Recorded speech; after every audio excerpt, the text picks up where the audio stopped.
mastreets asocial media maninoswera nichiona kuti nyaya dziri kufamba sei. Aiwa, ndinayo nyaya ndoda ndikuzivisei nokukasika imoziva kuti zvinhu zviri kuitika. Handiti chekutanga subscribe, turn on your notification bell so that every time I upload a video you will be notified. Thanks very much nesupport yenyu yamunotipa basa richienda mberi. Ndokumbira kuti vese vasati vasubscribe chingosubscribe tipindewo mu 50,000 subscribers. Thank you very much. Kune 50,000 subscribers vanhu vakasubscribe pachannel panapa. Aiwa, Mwari akuitire zvakanaka, akuitire zvidhafu. Handiti so nyaya yandauya nayo ndeya the Greatman uyo akachata last weekend waiva musi waniko, musi wa6.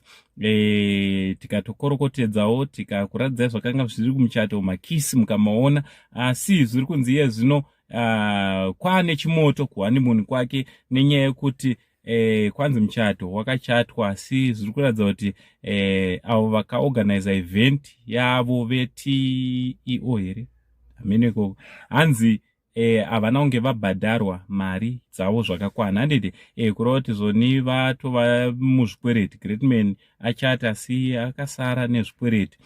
Chinova chinhu chinorwadza vazukuru, chinhu chinoshungurudza. Right, vazukuru, chiri chinhu chandoda kuti tidzidze. Musaite zvinhu nepeer pressure kana kuti makaona ninga akachata modawo kuchatawo nefast.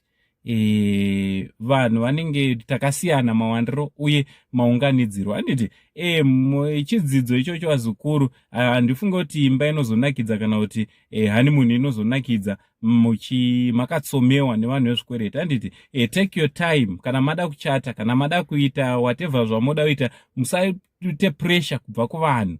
Itai zvinhu nepese yenyu vazukuru. Kungava kuvaka dzimba, kungava kuroora. Umwe munhu anopiwa pressure yekuroora mukadzi iye asati anatsogadzira. Usaite zvinhu nepressure. Usaroorwe zvepressure kana kuingenja zvepressure.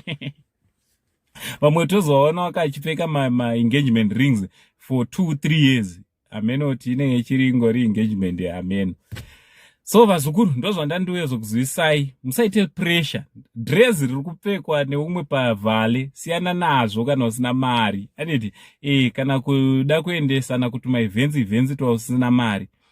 Valentines yasvika. Alright, ndine video riri kutera, ndoda kukuradzai zvatoitirwa umwe womukadzi. Vamwe vachatopinda pressure.